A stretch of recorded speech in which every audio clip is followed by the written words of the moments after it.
Bueno, muchísimas gracias a todos por venir aquí en esta hora tan complicada, ¿no?, que es la después de la comida. Muchas gracias a Víctor y a Marc. Desde luego estáis cambiando el mundo y os merecéis mucho. Muchas gracias también a Elena y a Mariana y a Marta. Están haciendo un trabajo espectacular. Bueno, no sé por qué me han invitado a hablar del oro, ¿no? Yo apenas he hablado de esto, ¿no? Muchos me dicen que soy un pesado por hablar del oro. Pero es que yo creo que la gente no ha entendido en qué coyuntura económica estamos, ni siquiera han entendido cuál es la tesis del oro. De hecho, es una de las grandes peleas que tengo yo en las redes sociales, ¿no?, con muchos bitcoiners, peleas que también me apasionan, ¿no? Yo también soy muy provocador, como sabéis todos, ¿no? Y no entienden que el oro tiene la misma tesis que Bitcoin y la misma tesis incluso diría que plata y que cualquier activo que tenga una oferta que sea completamente inelástica, o dicho de otra manera, cualquier activo que no esté sometido al juicio arbitrario de un político que te va a expropiar vía impuesto oculto denominado inflación, ¿no? Entonces, en el breve espacio de tiempo que yo tengo aquí, voy a intentar explicar lo máximo posible, en 30 minutos, algo que a mí me ha costado muchas horas. Y así por lo menos tenéis la información condensada, con lo cual yo creo que esta ponencia es bastante valiosa. El primer concepto que voy a explicar es el concepto de escasez. Es fundamental que entendáis esto. La escasez, el primero que habla de esto es Menger, bueno, habrían otros austríacos, ¿no?, pero Menger define el valor como la necesidad insatisfecha, ¿no? Entonces, es muy importante que la gente entienda que los activos se valoran por lo escasos que son, ¿no? Escasez implica que una demanda es estructuralmente mayor que su oferta y que son activos que son finitos, es decir, hay una cantidad limitada. El ser humano necesita activos que sean económicamente escasos para registrar el tiempo que pasa lejos de sus familias, el tiempo que pasa trabajando, la riqueza que ha acumulado y que no se la puedan robar. Porque entended una cosa, el Estado es un conjunto de personas que conviven opresores y oprimidos. Y en la medida de lo posible el Estado te va a intentar robar. Lo que cambia es la naturaleza del robo. ¿Cómo te van a robar? En 1944, me parece que fue ese año, Roosevelt, a través de la Orden Ejecutiva 6102, entró en las casas de las familias y expropió el oro a las familias. En aquel entonces el dólar estaba ligado a la cantidad de reservas de oro que tenían los bancos centrales y, por tanto, el robo se producía de una manera mucho más explícita, a un coste político muchísimo más alto. Pero también se producía inflación, es lo que muchos no han entendido con el patrón oro. Con el patrón oro había inflación también. De hecho, cuando Roosevelt expropia el oro a las familias, automáticamente devalúa el dólar y establece una paridad dólar-hora desde $20 la onza a $35 la onza, con lo cual le mete un rejón del 75% al poder adquisitivo, inflación del 70%. Lo que pasa es que eso tiene un coste político muy alto, porque cobrar impuestos yendo a casa de las familias a robarles directamente genera sublevaciones, ¿no? Entonces, Estados Unidos, que son listos, y los presidentes que son inteligentes, Nixon se da cuenta de eso, ¿no? Y en 1971 pone el fin al tratado, a la paridad oro-dólar a través del fin del tratado de Bretton Woods, con lo cual puede robar a la gente vía aumento consistente de la oferta monetaria y la gente no se va a dar cuenta. De hecho, casualidad no es que el oro pasa de $35 en 1971 a $850 en el primer gran ciclo del oro, multiplica por más de 26. Muchos pensaban que podía caer, ¿no? Pero para que veáis la cantidad de oferta monetaria que Nixon, cuando se vio con la máquina de hacer dinero, imprimió, ¿no? De hecho, estamos hablando de que Estados Unidos se metió en una gran estaflación y la inflación, si no mal recuerdo, se fue al 14%, que luego obligó a Estados Unidos, vía ajuste del ciclo, subir los tipos de interés hasta el 20%, provocando una gran crisis a nivel internacional. Eso va a volver a suceder. Lo que pasa es que ahora sucede con más información y tenemos la capacidad para protegernos. Y no os va a proteger Bitcoin, porque Bitcoin es muy experimental, os va a proteger esto de aquí. El oro es económicamente escaso y además es un punto focal. Punto focal significa que ha sido escogido por el ser humano para proteger. Y además tiene una ventaja competitiva que es bestial, lleva 5.000 años haciéndolo. Esa es la gran ventaja competitiva que tiene el oro, que ha sido testeado en todo tipo de ciclos económicos. Eso es inquebrantable hoy en día. Por mucho que el mercado esté intentando comerse la cabeza y la manera de desbancar el oro, no lo va a conseguir a corto plazo. Este es el concepto de escasez. Todo el oro del mundo Todas las existencias que el hombre ha conseguido extraer a lo largo de 5.000 años se pueden meter en una pista de tenis. ¿Y por qué os digo esto? Porque el oro, como todas las commodities, no genera flujos de caja y por tanto no podemos calcular su valor presente actualizando esos flujos de caja que no genera y trayéndolos al presente. No podemos hacer eso porque no genera ningún tipo de rendimiento explícito, como puede ser la vivienda de alquiler, como puede ser un bono pagando un cupón, como puede ser una acción pagando un dividendo. Pero eso no significa que no sea valioso. Lo que tenemos que entender es el concepto de escasez, que es este caso. Entonces, ¿cómo podemos pensar cuál va a ser el valor del oro a futuro? Monitorizando el stock to flow del oro, es decir, la relación existencias-oferta de producción anual del oro. Para mí, mi tesis es que esa relación se va a ir a infinito. Dicho de otra manera, el flujo o la oferta stock to flow es existencias partido por flujo. El flujo va a tender a cero. Por una sencilla razón, porque esto que veis aquí, que son 210.000 toneladas de oro, lo que queda por extraer aproximadamente es el 25% de ese cubo. Unas 50.000 toneladas de oro quedan por extraer. Esto no son números arbitrarios ni difíciles de calcular. Te lo dice el World Gold Council, te lo dice el Instituto Geológico de Estados Unidos, te lo dicen varios institutos geológicos y además son métricas fáciles de calcular. De esos 50.000 toneladas, aproximadamente el 10% son de imposible acceso. Bueno, de nada sirve que haya oro en las fosas de las Marianas porque no podemos acceder a ello, ¿no? Esto también me recuerda a al clásico hate que dicen muchos, ¿no?, contra la tesis del oro. No, bueno, Gustavo, es que lo mismo se estrella un meteorito de oro en la Tierra. Digo, mira, eso a mí lo único que me hace es animarme a comprar. Eso o que Bernardo os diga que va a caer el oro. Las dos cosas serían, para mí, un claro catalizador, ¿no? Pero insisto que esto es muy importante que lo tengáis en cuenta. El stock to flow es la relación existencias-flujo, es decir, 210.000 toneladas entre 50.000 y 45.000 toneladas, más o menos, un stock to flow de un 65-70 y subiendo.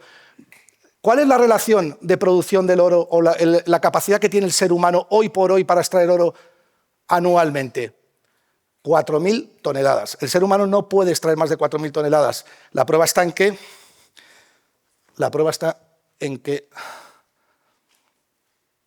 la oferta de oro es completamente, esta es la oferta, sí, la oferta de oro es completamente rígida. La línea amarilla sería el precio del oro. Fijaos que da igual cómo esté el precio del oro, que esté en 1.000, que esté en 2.000, que esté en 3.000, que esté en 4.000, la oferta se mantiene constante. Es decir, no hay ningún incentivo a asignar capital a esto. ¿Por qué? Porque, primero, el negocio de las mineras es un negocio de prueba y error. Yo he estado dentro de una minera hace poco en junio en San Juan y digo, yo aquí no meto un pavo. Salvo que el oro me lo justifique, es decir, salvo que lo que le pasó a las mineras de oro es que parte del mercado, por eso sus valoraciones tan deprimidas, no entendía que estábamos en el tercer gran ciclo del oro. Estamos en el tercer gran ciclo del oro. Os lo digo, me la juego, porque, bueno, ahora yo podría decir, bueno, he acertado la tesis del oro, no sé qué, la marca ya, Gustavo Matías ha conseguido marca y tal, pero me la estoy jugando otra vez diciendo que creo que el oro va a seguir subiendo y que estamos ante un gran ciclo. Ciclo parecido al del primer gran ciclo, subida parecida al del primer gran ciclo, subida parecida al del segundo gran ciclo, que por supuesto las proyecciones son bestiales. Mira que el mainstream está diciendo, no, el oro una corrección, necesita tal, no sé qué. Yo no hay ningún elemento que yo vea en el mercado, la macroeconomía, que invite a deshacerte de oro y comprar moneda fiat. Todavía podríamos hablar de coste de oportunidad de oro, que sería encontrar otro tipo de inversiones que fueran altamente atractivas, pero es que ni siquiera pasa eso. Tenemos prácticamente todos los índices cotizando a unos múltiplos que son, no sé si de llamarlos exagerados o directamente completamente absurdos con la naturaleza del ser humano, ¿no? Entonces, ¿por qué vas a vender oro en un contexto así, ¿no? Vale, el hecho de que la oferta sea completamente rígida, lo que nos indica es que da igual el precio al que cotice el oro, que el ser humano no es capaz de sacar más de 4.000 toneladas aproximadamente, esto es por trimestre, al año. 4.000 toneladas, stock to flow, 70, relación de existencias con la oferta, que son 4.000 toneladas, por 50.000 que quedan, en teoría el oro se terminaría aproximadamente en 10-12 años. La producción de oro, si la producción de oro se termina en 10-15 años, tenemos la misma tesis del oro en Bitcoin. Es decir, Oferta completamente inelástica. El ser humano ya ha encontrado un activo donde puede traficar con valor, puede traficar con su riqueza a futuro sin que un Estado se lo expropie. ¿Qué es lo que hace el Estado cuando genera inflación? La inflación no es un impuesto que emerge o algo que se deteriora por la propia naturaleza de la moneda fiat, no. La inflación es el uso indiscriminado de la oferta monetaria con el objetivo de expropiar tu renta, tu patrimonio, sin que te des cuenta. Y como además el político sabe, la gran mayoría de políticos saben, que el ciudadano tiene déficit de conocimientos financieros, es muy fácil echarle la culpa al empresario que sube los yogures y aprovecharse de esa carencia financiera para decir, estamos robando a expuertas y no nos pueden decir nada. Pero cualquier político que genera inflación debería estar en la cárcel, porque está empobreciendo a las...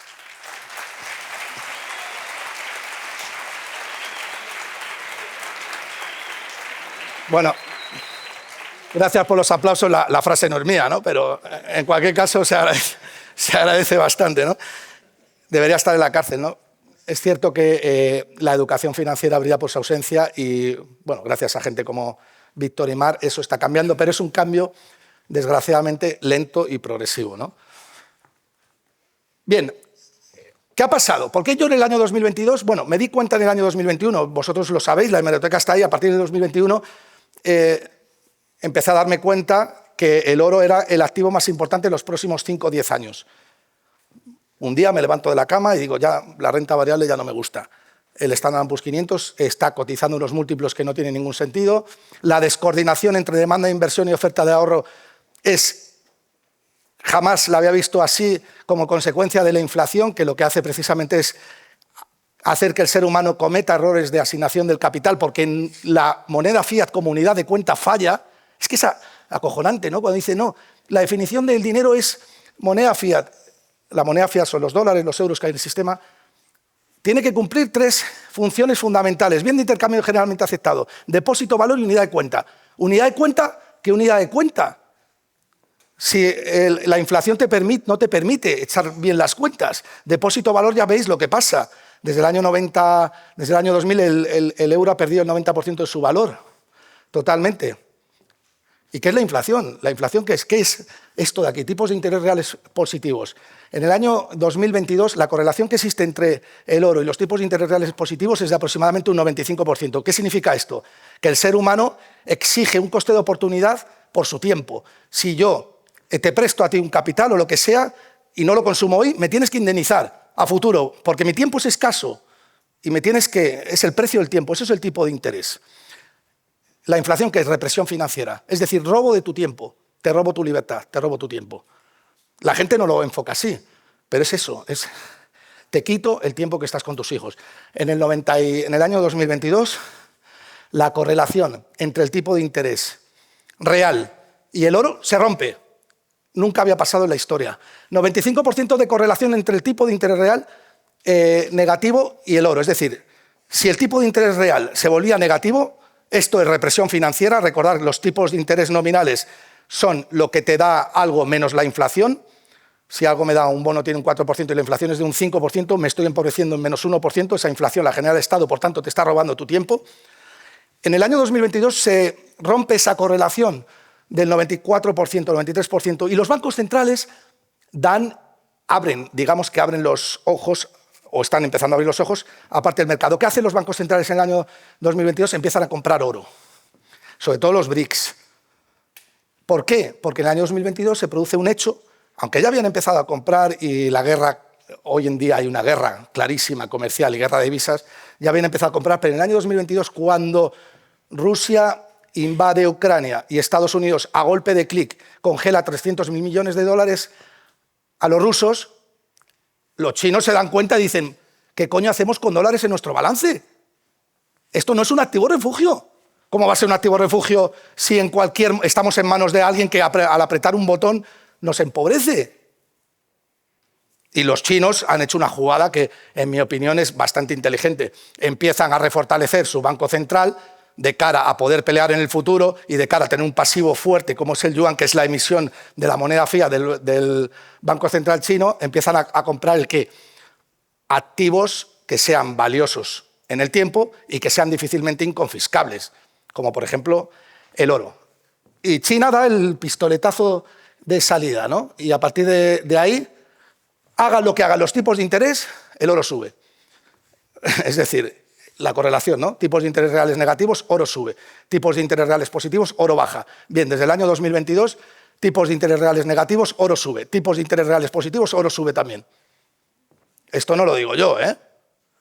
Esto está pasando. Y todo el que diga que el oro va a corregir no está entendiendo absolutamente nada. O sea, implicaría pensar que los bancos centrales venden oro porque ya tienen sus divisas o sus pasivos financieros lo suficientemente fuertes, es decir, el mercado cree en ellos, como para que tengan que deshacerse de activos reales que son secularmente fuertes, ¿no? Por eso la tesis del oro va a seguir, por eso estamos al inicio de un tercer gran ciclo, por eso el oro ha hecho desde los $1.600 en el año 2021-2022, ahora está en 3.800 y ha hecho pues no sé, un 140, un 150%, ¿no?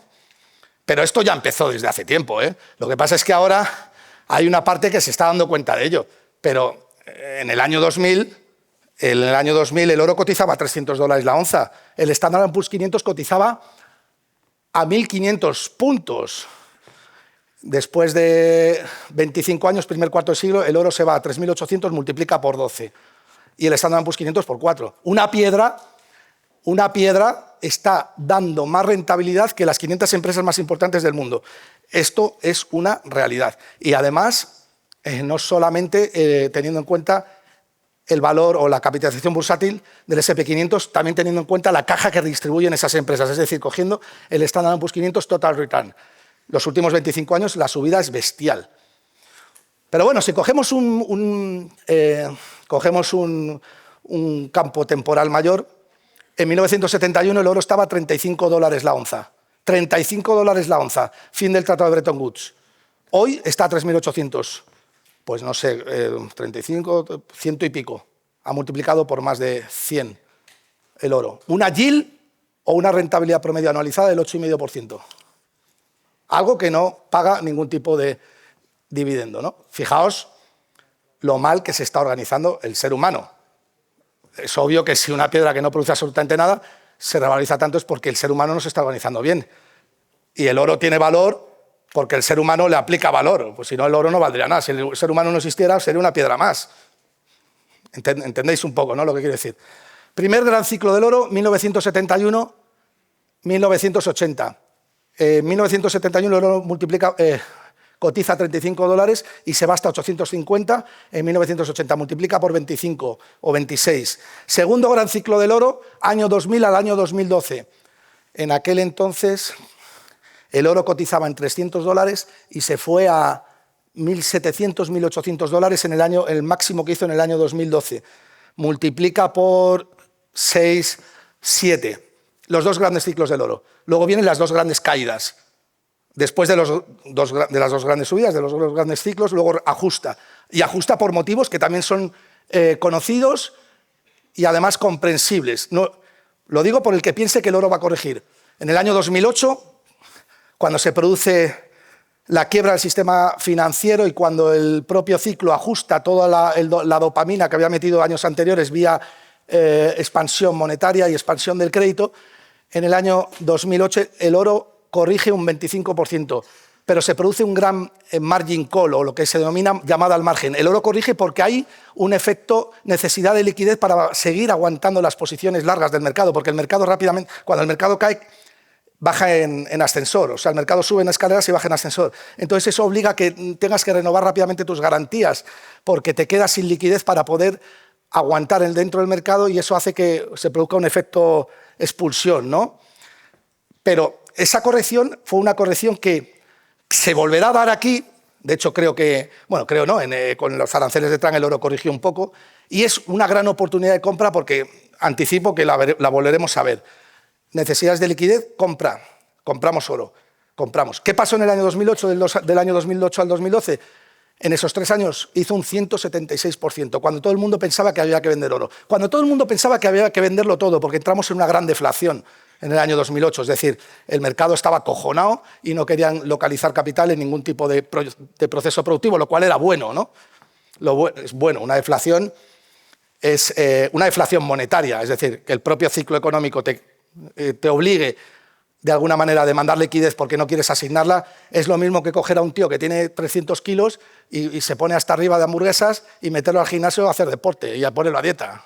Eso es lo que pasó en el año 2008. Es una purga de los excesos, ¿no?, de grasa. Eso va a volver a pasar, pero lo que va a hacer corregir al oro es otra gran deflación, otro ajuste monetario. El oro tiende a subir en esta parte del ciclo en la que estamos y tiende a corregir, o la gente o el mercado tiende a venderlo cuando ya estamos en una fase de deflación en la que el coste de oportunidad de almacenar oro es muy alto porque el resto de activos y de valoraciones están por los suelos y porque la propia economía ha hecho el ejercicio de poner a cada uno en su sitio, que no es otra cosa que reventar todos los procesos de producción que se ha puesto en marcha como consecuencia de la descoordinación provocada por el exceso de expansión monetaria, es decir, la inflación. Todo eso ya lo ajusta el propio ciclo.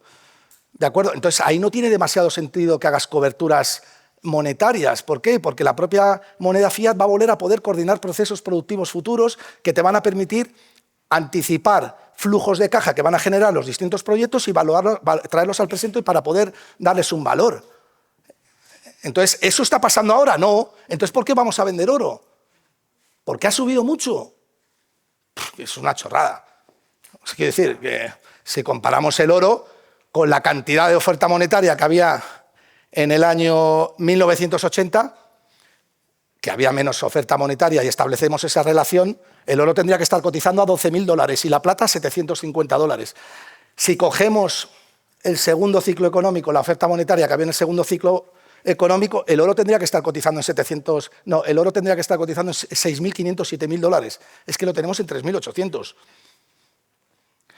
Bueno, y alguien dice, bueno, vamos a seguir buceando en los datos, ¿no? Vamos a ver qué pasa con el Tesoro americano. El que quiera conocer la tesis del oro tiene que comprender cuáles son las políticas monetarias de Estados Unidos. Bueno, primero tiene que comprender al ser humano y después comprender cuáles son las políticas monetarias del ser humano, de Estados Unidos. Cuando entiendes que la política o lo que se denomina la intervención por parte de los estados solamente va encaminada al propio beneficio de una parte de la población, es decir, represión financiera, cuando entiendes eso, entiendes que los activos escasos, económicamente escasos, son valiosos. Por tanto, para mí la posición del oro es completamente estructural, salvo que más gente como Víctor y más gente como Marc traten de expandir la educación financiera y haya un cambio de modelo educacional en nuestra sociedad. Pero eso, sinceramente, yo no lo veo a día de hoy. No veo en ningún lado que haya cambios de modelo. Veo que estamos creciendo, pero de una manera muy lenta y muy progresiva. Y además somos una minoría, somos marginales. Esta sala es prueba de ello, ¿no? En vez de tener 1.000 personas, debería tener 100.000. Bueno, por eso creo que la tesis es estructural, ¿no? Completamente estructural. Bueno, aquí se ve claramente la ruptura del tipo de interés real positivo. El oro sube al margen de que el tipo de interés real está al 2,5%, es decir, el mercado directamente no quiere ningún tipo de papel, da igual el tipo de interés que pagues, lo que quiere son activos reales, denominados en oro. Y aquí lo que podemos ver es que el mercado ha empezado a darse cuenta en Estados Unidos y el incremento de ETFs ha pasado de 100.000 millones de dólares hasta más de 200 y pico mil millones de dólares en los últimos 2 años. Claro, aquí hay un jugador muy importante que está fuera y es Estados Unidos. China está comprando, pero bueno, lo realmente potente sería que Estados Unidos incrementara sus reservas de oro. Pero claro, Estados Unidos no va a entrar en ese juego porque sería directamente reconocer que tienen que protegerse contra el dólar. Pero la gran pista, pero nos da igual lo que haga Estados Unidos, incluso es mejor que no entre porque implícitamente nos está diciendo que lo que tiene es una mierda.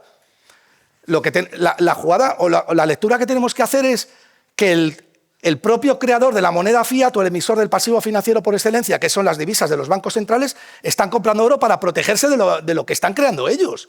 Es decir, Saturno devorando a un hijo. Esa es la lectura que tenemos que hacer. Si Estados Unidos no entra o entra tarde o a lo mejor entra por obligación cuando ya vea que está perdiendo la partida o vea que China está moviendo sus peones en posiciones estratégicas, cosa que yo no creo que pase a corto plazo, entonces ya se desatará la gran tormenta del oro, ¿no? O el gran ciclo alcista.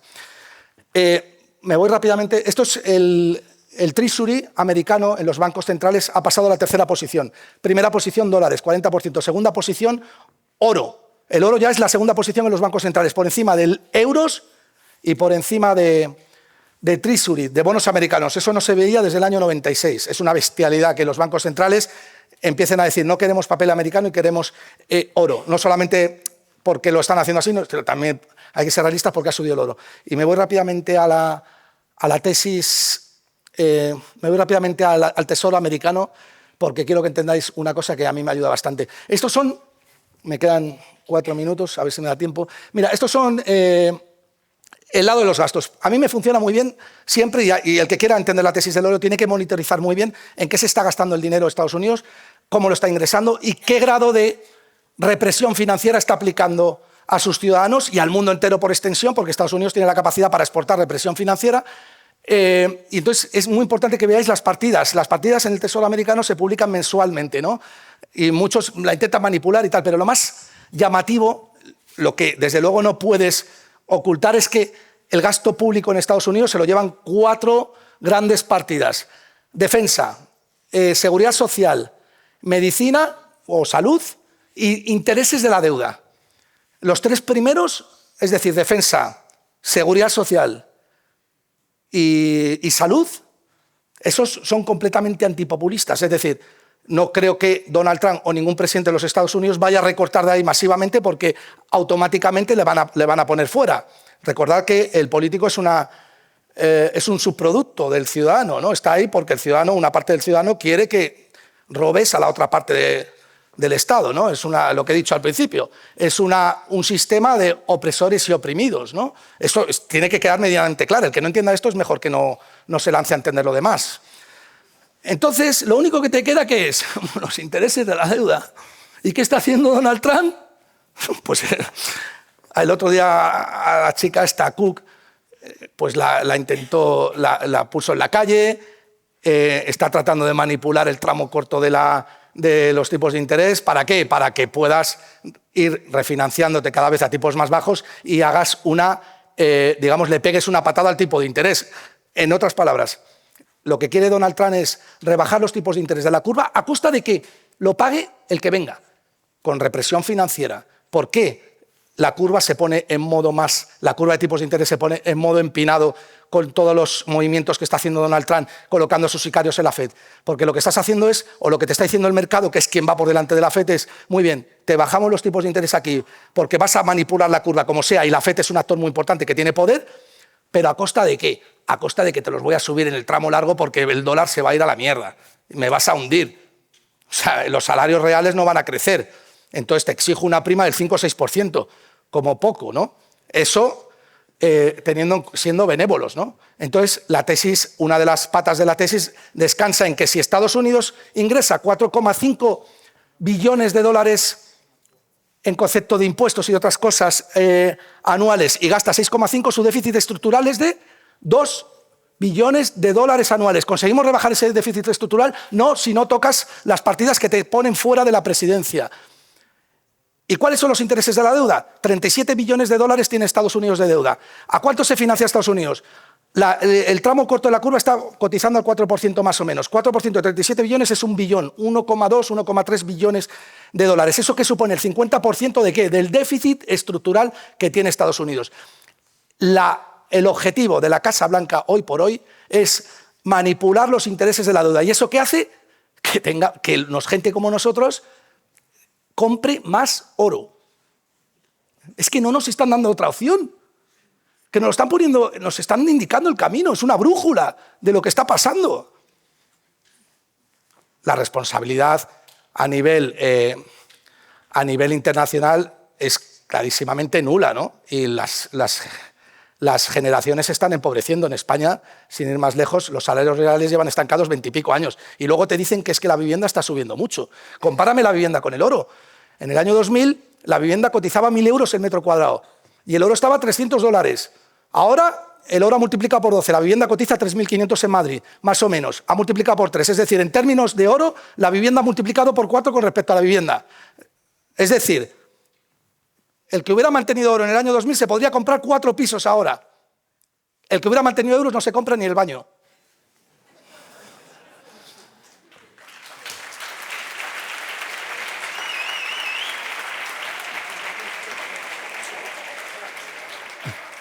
Bueno, chicos, se agota mi tiempo y voy a ser prusiano con esto porque hay mucha gente que quiere hablar y les respeto y les quiero mucho y os quiero a todos vosotros también mucho.